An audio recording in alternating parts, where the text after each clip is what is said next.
네, 2023-2024 프리미어리그 30라운드 토트넘 홈에서 펼쳐진 토트넘과 루턴타운의 경기.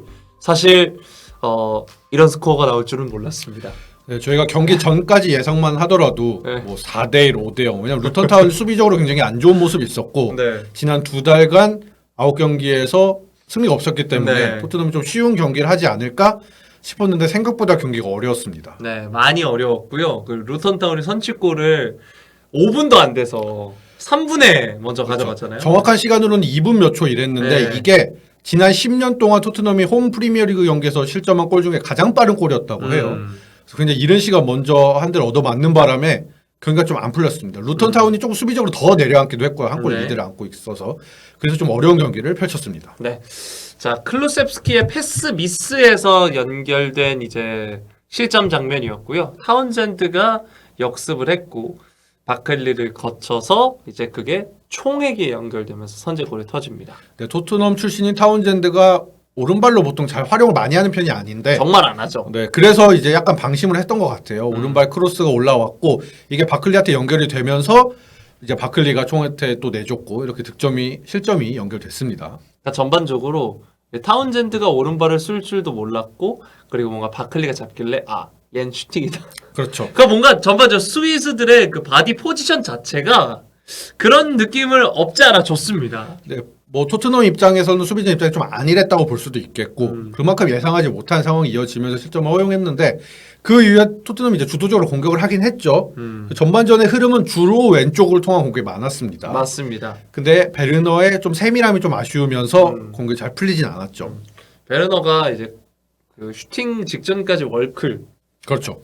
그 장면 한번 보여줬잖아요. 네, 전반 14분 정도에 상대 수비를 앞에 두고 카브를 앞에 두고 2번 연속 제끼는 장면을 취한 다음에 본인은 왼발 슈팅을 시도했습니다. 그 전에 사실 우도기한테 내줄 수 있는 타이밍이나 이런 게 있었는데 그렇지 않으면서 본인 직접 슈팅을 시도했고 이게 역시나 베르너 슈팅답게 골대 살짝 빗나가면서 득점으로 연결되지 않았던 장면이 있었습니다. 네. 자, 그리고 오늘 경기 하이라이트와 같은 장면이 이제 전반 19분에 나옵니다. 이제 그 장면이 그거였거든요. 제가 루턴타운이 최근 경기 흐름을 보니까 자기 진영 내에서 패스 미스가 많다라고 이야기를 하는 순간 말하자마자 네, 사르가 끊어냈고요. 네, 사르가 패스를 차단했고 그걸 이어받은 쿨루셉스키가 손흥민 선수에게 전진 패스 전달했죠. 그리고 모두가 예상하시다시피 손흥민 선수가 이 타이밍에 여기서 공을 잡으면 득점이다. 그래서 손흥민 선수가 골키퍼까지 제치고 슈팅을 날렸는데 그게 골대 쪽으로 날아가긴 했는데 이제 공격자 입장에서 바라보는 쪽에서 골대 오른쪽 먼저 맞고 골라인을 쭉 따라가더니 왼쪽 맞고 빗나갔습니다. 아, 그렇죠. 그리고 이어서 이제 베르너도 슈팅을 때렸고 또 사르도 슈팅을 때렸는데 이 후속 슈팅들도 다 상대 수비수한테 막히면서 득점을 연결되지 않은 장면. 많이 이제 후에 이야기할 손흥민 선수의 득점 상황이 없었다면 굉장히 두고두고 아쉬울 뻔한 장면이었습니다. 네. 자, 그렇게 해서 이제 전반전에 1대0 리드를 준 채로 토트넘이 마무리를 해서 이 전반전 끝나고 이제 포스테코글루 감독이 들어가는 장면을 보면 저희가 이제 얘기를 했는데 어떤 특정 선수들을 지목을 하면서 이런 제스처를 한단 말이죠. 저 벤치를 그렇게 한 거니까 저희가 이제 보기로는 너희들 투입될 거니까 몸 풀어 이런 느낌이었죠. 그리고 예상했다시피 하프타임 교체가 이루어졌습니다. 네. 사실 베르너라던가 이날 이제 좀 패스나 이러면서 아쉬움을 보였던 드라구신이라던가 이런 쪽에서 교체가 있을 거라고 예상을 했는데 좀 달랐죠. 네. 클루셉스키가 교체가 되면서 존슨이 들어옵니다.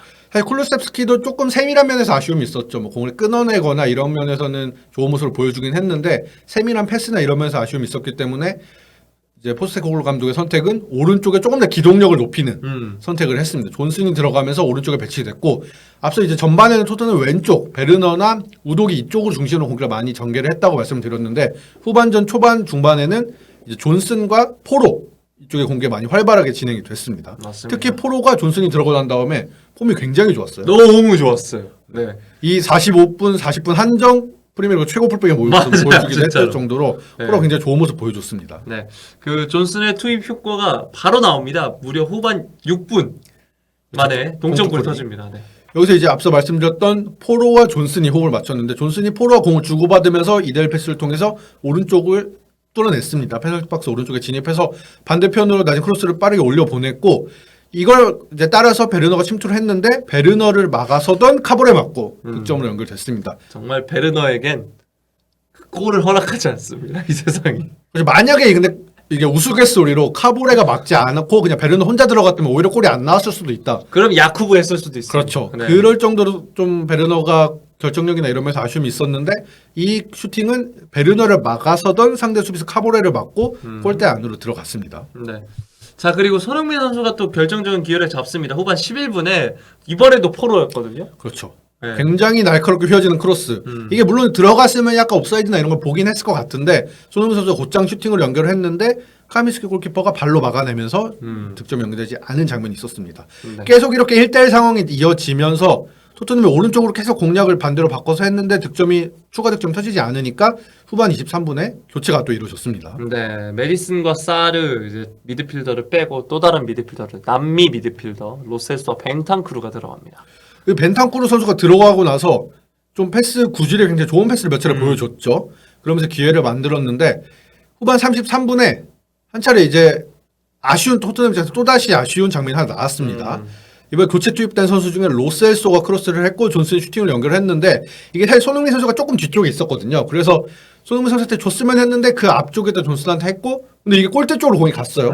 그래서 이거 득점인가 싶었는데 골라인 뒤쪽으로 가긴 했는데 공이 살짝 걸쳐져 있었습니다. 정말 깻잎 한 장 차이로 공이 걸려 있으면서 이게 득점이 인정되지 않는 장면이 있었습니다. 네, 토트넘 입장 진짜 토트넘 팬분들은 억가도 이런 억가가 그래서 없다. 진짜 억가 중에 억가였죠. 네. 앞에 이제 전반에는 골대를 연속으로 2번 맞추질 않나. 이번에는 골라인에서 끝에 한 마리만 끝에 거쳐서 그렇게 가질 않나. 이렇게 답답한 상황이 이어지니까 후반 40분에 공격적인 교체를 단행했습니다. 네, 그렇죠. 이제 밸런스를 좀 무너뜨리는 교체를 했죠. 비수마가 빠지고 히샬리송이 들어오다 보니까 이제 밸런스가 무너졌는데 다행히도 토트넘 입장에서 다행히도 그 결실을 곧바로 맺습니다. 금방 바로 득점이 나왔습니다. 네. 후반 41분에 손흥민 선수가 득점을 만들어냈습니다. 코너킥 이제 수비 상황 이후에 손흥민 선수가 공을 몰고 가면서 역습이 시작됐죠. 손흥민 선수가 공을 몰고 가다가 베르너한테 패스를 해줬고 베르너가 이날 주장창 하던 대로 왼쪽을 돌파해서 들어갔고 손흥민 선수가 아닌 존슨을 또 택했죠. 조금 더 손흥민 선수보다 앞쪽에 있던 존슨에게 패스를 내줬는데 이게 존슨이 슈팅을 때리기 조금 뒤쪽으로 왔어요. 그래서 존슨이 직접 슈팅하기 애매하니까 뒤쪽에 있던 손흥민 선수에게 공을 살짝 내줬고 이걸 손흥민 선수가 슈팅으로 연결해서 골망을 흔들었습니다. 이 골이 들어가면서 토트넘이 여유를 잡았죠. 그리고 이 직전에 교체 아웃돼서 나가던 비수마가 직접 들어와서 세레머니한 장면도 있었죠. 네. 그러니까 나가서 저쪽 가까운 데로 나가서 이렇게 돌아가다가 손흥민 선수 득점을 보자마자 으아! 그 정도로 이제 교체를 시작한 지 얼마 안 돼서 바로 득점이 터졌고 이 득점이 터지고 난 다음에 손흥민 선수가 후반 43분에 교체가 됐습니다. 그렇죠. 호이비에르로 다시 바꾸면서 이제 중원의 밸런스를 다시 맞추는 모습이 보였습니다. 아무래도 이건 A매치 기간에 손흥민 선수가 먼 거리 장거리 이동을 했고 또 토트넘이 다음 경기가 바로 또 주중에 있거든요. 이런 점들을 두루 고려해서 사실 루턴 타운을 상대 좀 크게 일찌감치 앞섰거나 이랬으면 손흥민 선수를 좀 더 일찍 빼줬을 수도 있었을 것 같아요. 근데 팀 상황이 그렇지 않다 보니까 손흥민 선수가 끝까지 남아 있다가 해결사 역할을 해주고 후반 43분에 교체가 됐습니다. 네.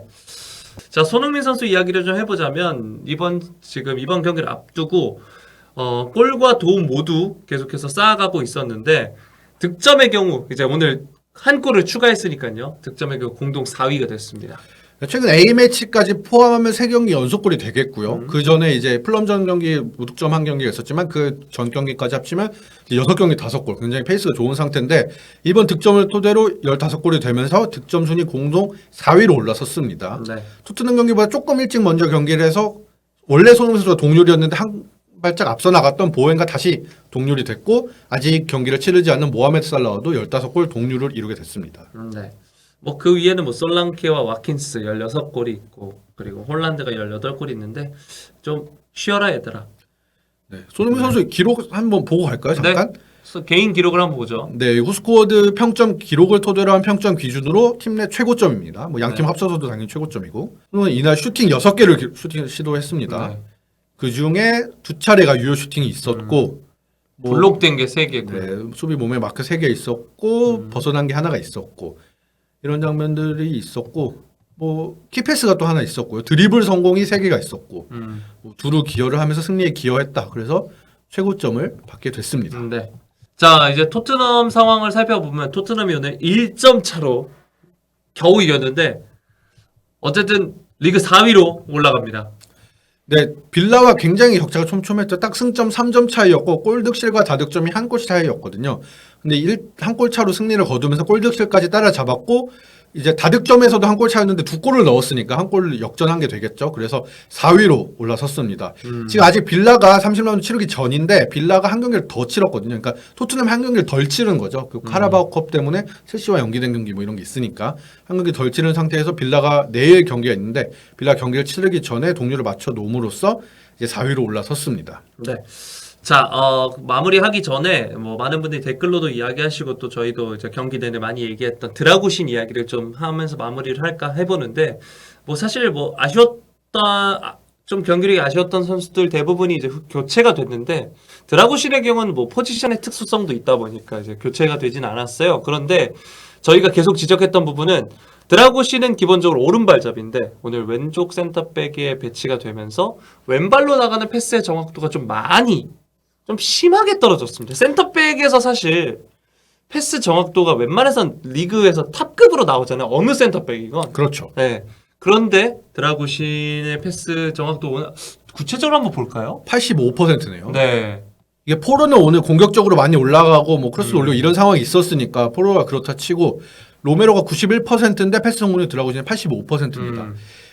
그리고 이게 왼발로 계속 패스하는 상황이 계속 많았고 특히 이제 롱 패스가 아니라 가까운 패스가 끊기는 경우들이 계속 있었잖아요. 맞아요. 네. 그러면서 좀 불안감이 있었고 이제 드라구신이 기용이 되는 게 반더벤이 부상을 당한 여파가 있잖아요. 그래서 반더벤이 근데 이날 경기에 벤치 명단에 복귀를 했는데 포스테코글루 감독이 무리시키지 않기로 했고 일단 드라구신이 풀타임을 소화했습니다. 아마 뭐 다음 경기나 다다음 경기 뭐 이 정도 되면 반더벤이 선발로 복귀를 하거나 조금씩 출전 기회를 늘려 나가지 않을까 싶습니다. 네. 그리고 뭐 드라구신을 위한 변호를 좀 해주자면 저희가 이제 경기 중에도 얘기했지만 비카리오와 우도기의 경우가 리그를 바꿨는데도 이렇게까지 적응을 잘하고 잘해주는 게 좀 특출나게 잘하는 경우고 이렇게 드라구신처럼 어린 선수가 그것도 겨울 이적 시장에 합류해서 갑자기 이렇게 바뀐 환경에서 적응하기는 사실 쉽지는 않을 겁니다. 그렇죠. 특히 뭐 이탈리아 세리에 무대에서 활약하다 잉글랜드로 넘어와서 활약상이 좀 많이 다른 경우들이 많이 있잖아요. 안 좋아진다거나 리그 스타일이나 이런 거 차이가 분명히 있어서 그런 걸 텐데 우독이나 비카리오 같은 경우 특출나기도 하고 이 선수들은 여름 훈련, 프리시즌 훈련을 같이 했잖아요. 근데 드라구신은 갑자기 시즌 중에 넘어와서 이렇게 하는 바람에 아무래도 적응 면에서 뭐 팀과 조직력 쪽에도 그렇고 리그 템포나 리그에서 어떤 스타일이나 이런 것들에 대해서 두루 적응해야 되는 시간이 필요하다 보니까 아무래도 조금 그리고 당연히 반도벤보다 좀 아쉬운 모습이나 이런 게 있고 했는데 앞으로 나아지겠죠. 네. 나아져야죠. 그리고 앞으로 뭐 점점 좋아지지 않을까 그리고 좋아지길 바라는 마음을 담아서 이제 드라구신 화이팅하라고 이야기해주겠습니다. 자, 손흥민 선수 15호 골 다시 한번 네, 축하드립니다. 축하드립니다. 역시 손흥민은 밥도 먹여주고 고기도 먹여준다. 그리고 파스타도 먹여준다. 다음 경기도 부탁드립니다. 땡큐.